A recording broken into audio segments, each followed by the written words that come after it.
Welcome to Fairfax with Fairfax. Follow us on our pilgrimage to the new world on YouTube, Keith Fairfax Comedy, Facebook, Keith Fairfax, and Instagram, Mr. Fairfax.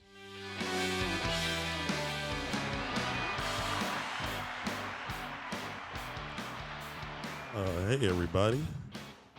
I'm your host, Mr. Fairfax. This is the new podcast. Uh, Hopefully, everything will be ready to go. I just got a new studio built, breaking it in, trying to make sure everything's right. I got a lot of great topics. Hopefully, I'll have a lot of great guests. This is the first episode. I'm going to be talking about politics, sports, whatever's trending on Twitter, whatever the people want to hear. I feel like that's the best way to go about it. I feel like everybody wants to know what's happening right now. They want to hear it from a voice they know. And hopefully I can provide that for you. And we'll take this journey together and have a great podcast. All right. For those of you who don't know me, I'm an open mic stand-up comedian. I wouldn't go with straight up with just comedian. I don't think I've done enough gigs for that.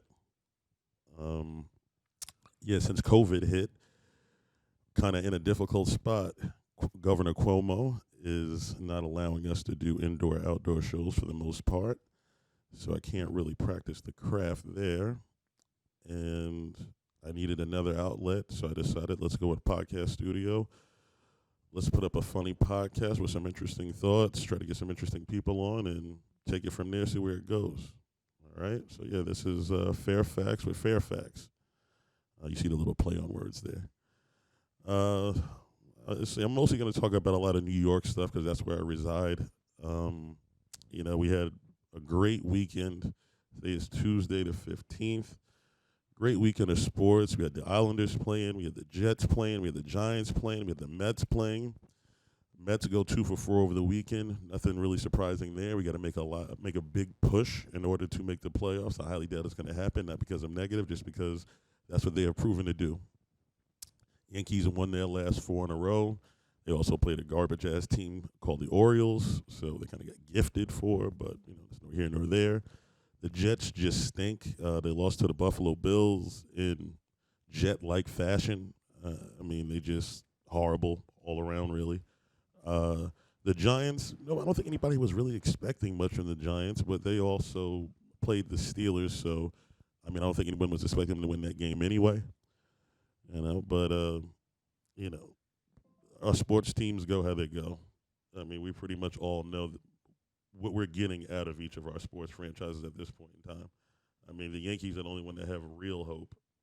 Other than that, the rest of us are just trying.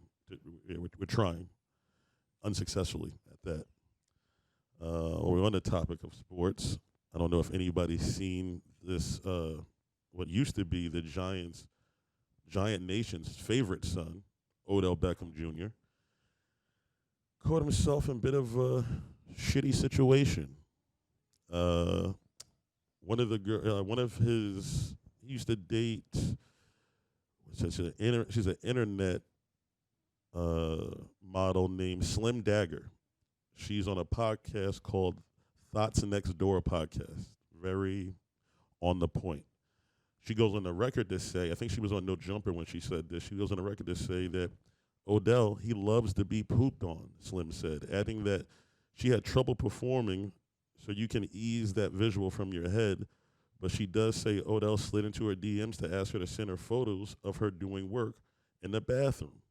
Slim says she took it a step further, sent him a video, sexed it up a bit, and he was more than satisfied with that. That's pretty crazy. I'm into a lot of different stuff. That, not so much. You know what it is? In your life, you go through so many changes, and Odell's been rich for so long that, after a while, regular sex just doesn't cut it. A regular blowjob just doesn't cut it. You're always looking to take it a step further. As men, we get desensitized.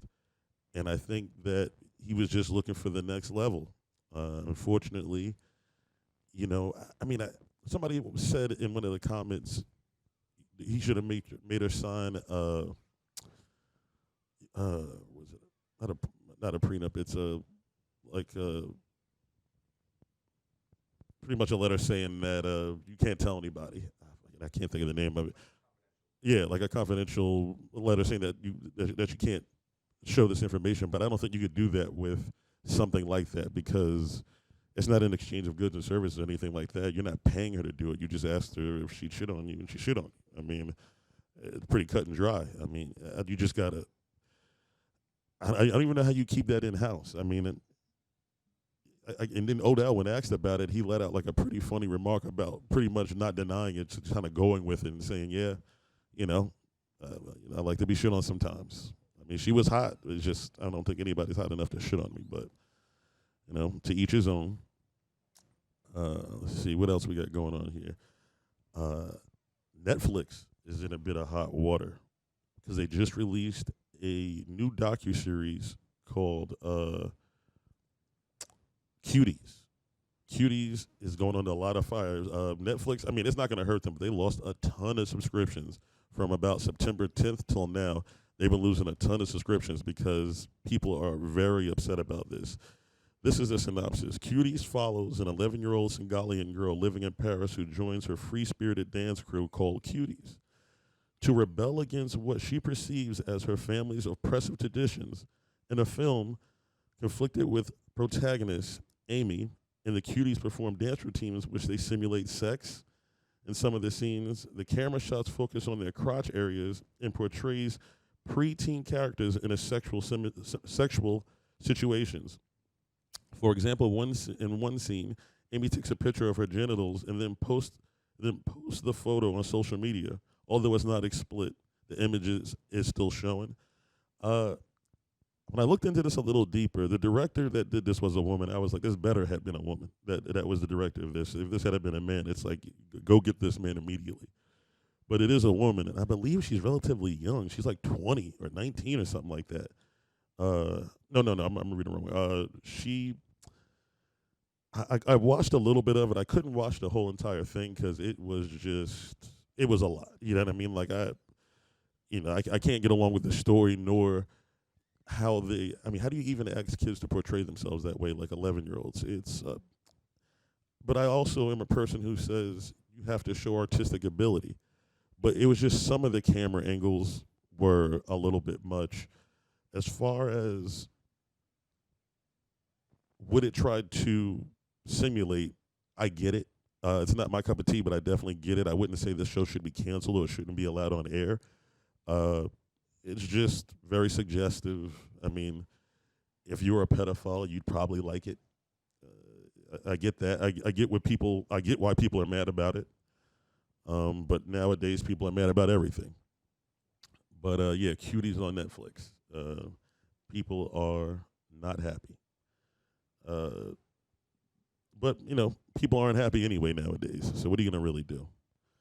Moving on to the next thing. Let's see what else did I have here. Cuties people were in an uproar about Odell Beckham getting shitted on. I was looking at. Oh, while I'm talking about New York, I just had it pop up on my feed. Cuomo won't ban door-to-door trick-or-treating. So, I mean, I don't. If you're really worried about your kid getting COVID, there's no way you can throw them out there trick-or-treating. I mean, you don't know who's touching what. I mean, there was the good old days when you had to worry about somebody putting a razor blade in your Tootsie Pop. Now all of a sudden you got, you could just cough on the candy and have COVID and just be a weird creep about it. And next thing you know, your kid, we can do wash all the candy. Or you could just let your kid go trick-or-treating for the fun of trick-or-treating, dump all that candy in the garbage, get him some new candy, and call it even. I'm pretty sure he won't know the difference. That's one way to go about it. What else we got going here? I mean, other than, New York is just full of everything right now. We got race wars, people, want to defund the police, other people, want the police. New York has a little bit of everything going on right now. But let's see, what else did I see? Oh, I was reading into Dr. Dre's divorce. Boy, divorce rate is probably up around 50%. And it's funny in school they always tell you the positives about, hey, you want to get married and start a family, but they never tell you, when is it okay to ask for a prenup? Dr. Dre, when they met 24 years ago, so Dr. Dre didn't, this wasn't Beats by Dre money, but he was probably still worth 8 to 10 million. Uh, she came in worth, I think I said under 50,000. So they signed a prenup, but she says the prenup was signed under duress. The thing with someone saying that they signed a prenup under duress is that means like on the wedding day, you were like, oh, I need you to sign this prenup or we're not going to get married. So that's under duress. So I talked to a divorce lawyer. He said the only way for you to really get over the fact that it's not under duress is by getting her lawyer and your lawyer to make up a divorce and then making changes in that divorce. So that way that proves that that document changed hands at least 2 to 3 times because there were changes made in it. So I understand that. But she says that she signed it under duress. So now that they're getting divorced, she claims that her monthly nut is $2.5 million. That she needs $2.5 million per month in order to live her life. I think that's crazy. But let's see what she has here. Clothes, $135,000 a month. Okay. Education, tuition, and living expenses, $60,000 a month. Entertainment, $900,000 a month. I mean, how do you say that you need to be entertained to the tune of almost $1 million a month? How do you even justify that? But she's asking. Charitable contributions, $125,000 a month, but entertainment is $900,000 a month. Interesting. Mortgage, $100,000 a month. Telephone, cell phone, and email, $20,000 a month. What kind of cell phone do you have that your bill is $20,000 a month? And email is free, to my knowledge. Who is there paid email services for celebrities? So people, I guess if you're sending nudes, but people get hacked all the time anyway. I don't understand how $20,000 a month for cell phone and email. In all, she says she actually has a monthly net of $2.5 million. Yeah, she's going for it all. I mean, but she did sign a prenup, so but she's used the term that she had a gun to her head when she had to sign the prenup. That was her words that they quoted. That's pretty interesting. I don't know. Dr. Dre is now worth $800 million, but she did, put in 24 years of marital service. I don't know how she put in 24 years. So she definitely deserves something. I mean, $2 million a month seems a little ridiculous, but who knows? She'll probably wind up getting it. I mean, I've just seen so many crazy divorces. I mean, there's women right now who are millionaires and billionaires because of just, a guy falling in love and didn't know any better. He's like, we're in love. Why would I? Because you feel like asking for a prenup is disrespectful, and it's really just saving your ass a little bit. But it's tough. What's the right thing to do? No one teaches that. There's no class at college where they teach you like, hey, protect yourself, man or woman, protect yourself. You built a nest egg up by yourself, and now it is over. She's taking half or maybe more. And if you have young kids, you got to deal with that too. I don't believe they have any young children, but $2.5 million a month, especially for what she says, seems just grossly ridiculous. I don't know. Well, maybe she'll get it. We'll figure it out. Let's see what else do I have here in new news. I know you said you got to stop in 15, right? Okay, good. All right. The next thing I've seen, I know I'm moving on the top of the topic pretty quickly. Usually I'll have a guest on, but I just wanted to go over a couple of things that I've seen that were interesting, give everybody a kind of a little taste for what they'll be doing. Steve Cohen also agrees to buy the Mets for $2.4 billion. I think that's about $400 million over their estimated value. But if you got to pay how you play. I mean, the Wilpons need money, and we'll have the second richest owner in sports behind the Clippers owner. So I'm really happy as a Mets fan that we now have a billionaire owner who is just going to hopefully just pretty much do what the Yankees did every year that I've ever known them to be the Yankees. I mean, I think there was 2 years where Cashman wasn't over the luxury tax. But yeah, hopefully we can buy a championship. We'll buy up all the good players and win for a change. It'd be nice. What I'm excited about is that I saw an article saying that there indeed is life on Venus, alien life. I'm excited about aliens. I always have been. I haven't had much luck with Earth women, so I'm down to fucking alien chick. Not like a gleep glop glorp alien, but one that looks relatively close to a human. Um, I like cosplay, so to me, it's just a cosplay uh, of what I may be into. I mean, I don't know if I'm into it or not. I'm willing to find out. I don't know why I made aliens sexual for some odd reason. I'm just excited about us finding new life. So, in an article in the Independent, the discovery is not a direct observation of life on another planet, but sheer quantity of phosphorine. Phosphorine on Venus cannot be explained through any known process, leading researchers to suggest that it's a sign of alien life in our solar system. On Earth, phosphorine is one of the most foul-smelling gases, with the odor of rotting fish, and is found in places such as pond slime and penguin dung. While it is made through some industrial processes, it is also created in anaerobic organisms, including bacteria and microbes. Um, as such, it is thought to be an excellent biosignature or indication of life. So, I mean, that's good enough for me. They also said experts have past suggested the discovery of phosphorine on large quantities on rocky planets would be a certain indicator of alien life on other planets. So, I mean, all signs lead to that there's alien life out there. I can't wait to find it. I mean, I know Elon Musk is taking, he's going to have the first commercial trips to outer space. I'm very interested in that.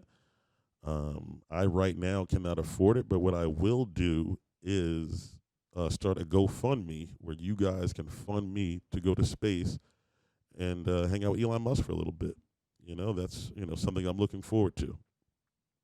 So yeah, I definitely want to look. I want to look further into that, and hopefully, somebody will take us. I don't know how long it takes to get to Venus, but hopefully, we'll take a ride up there and check it out. I know we want to be first to know everything. It'd be either us or the Russians, I'm assuming.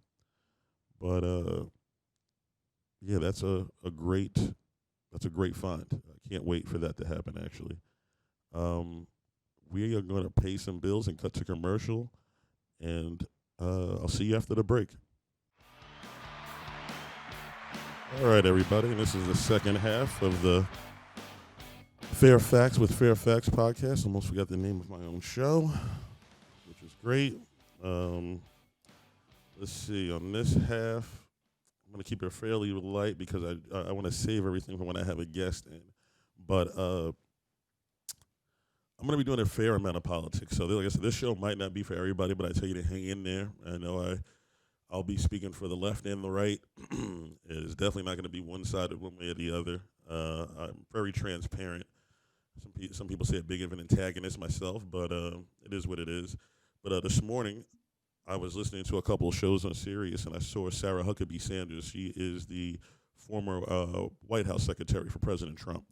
And I like Sarah Huckabee Sanders. I think that she is that as the speaker, whenever she was asked a question, she answered it, and that's and that's something I really really like. Whenever she was asked a question, she always answered it, and she would and a lot of it was done, it was a lot of like CNN reporters and stuff like that, where as soon as they had their narrative already and they were just looking for a soundbite, but Sarah would still field every single question, and She actually has a book coming out that I'm going to get called Speaking for Myself, and it talks about her time being the White House, the Speaker of House, White House Speaker for Donald Trump, and she was it from 2017 to 2019, and she's going to tell, I guess some more in-depth details about Donald Trump that we all don't know, kind of more who he is as a man, as a person, than just the president, kind of who he is behind closed doors. So I'm very interested in that. Yeah, I'm going to be doing a fair amount of politics. My next show, I want to have a guest on because I want to go over, I'm going to have a Republican guest actually, because I want to go over a little, some propaganda that I found. It's called the Keep America Great Again survey. And it is lovely as far as I'm concerned. I mean, let's see, the debates are in about a month and a half, so it's getting close to that time. And this survey, I'd love to go over with a Republican guest. And, not necessarily pick it apart, but kind of go over it. It's just like there's some hidden little, it's 4 pages. There's 2 pages that are pretty much telling you where Trump is telling you everything that he's done and everything that he's planned to do. And then there's a questionnaire with some yes or no questions, and also what are your thought questions. The wording of some of these questions is, we'll call it sensationalized. It's leading at best. I mean, if this was a court of law, a lot of these questions would be very leading into what they want you to put as an answer.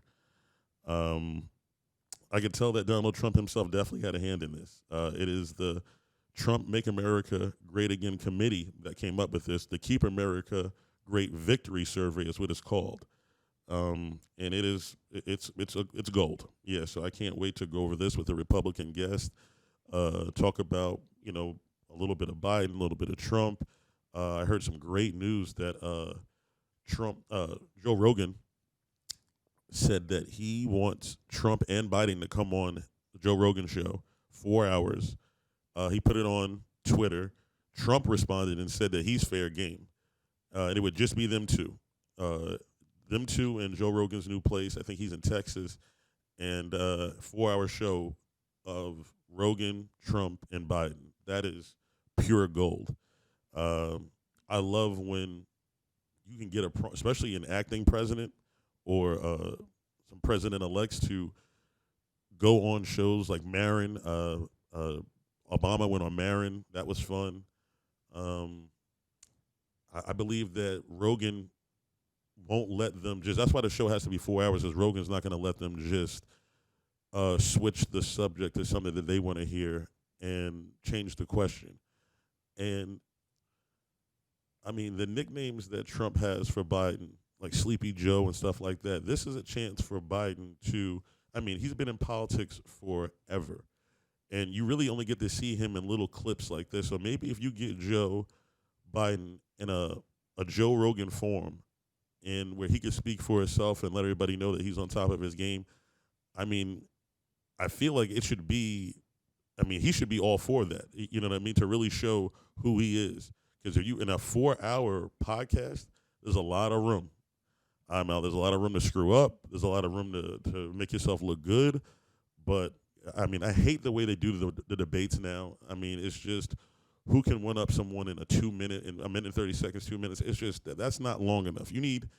I give you a question, and then you have time to give a thought-out answer that it could sound, it could sound like you're reading off a card, but you won't be, because you'll be with Joe Rogan. So there'll be no teleprompters. There'll be no, Trump is probably the best freestyler out there. You know what I mean? He speaks from the hip. Biden, I don't know. I watch enough. And it would be very interesting. Donald Trump says that he's down. I don't even know if he's allowed to do something. I'm pretty sure he can, but Secret Service has to be right outside the door, whatever. But it would be very interesting to see that on Joe Rogan's podcast. I hope that happens. I think this one's coming up on about 25, 30 minutes. Usually I'm going to try to run them about an hour, Like I said, I definitely want to have guests on when I go over things. I'm going to always touch base back on any of the topics that I went over and give you the full story. I mean, whether it's, uh, we're talking about, Black Lives Matter stuff, or which I'm not going to harp on too much because everybody goes into that. But, I'll give you the facts about any case that comes up, and then we'll follow the case as it comes out. I'm not going to go on and on about it. Everybody knows what's happening. Everybody has an opinion, whether you're pro cop, against the cops. I mean, I have family that are police officers and friends that are police officers, so I don't want them without a job, and nor do I want them to, get hurt out there also, But I also, as a black man in America, I don't want to be shot for, the wrong shit, So it's dicey to say the best, but you do what you can do out there.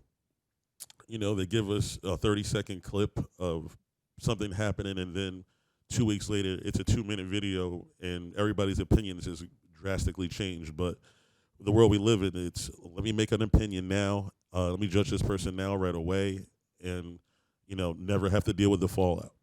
That's the one of the gifts and one of the cons of social media. It is so right now. It's a knee-jerk reaction. You see something happen, it's like, oh, let me repost this and be the first to say something about it. I mean, there's bad people, there's bad cops, there's there's good people, there's good cops. Let's not vilify everybody, one way or the other.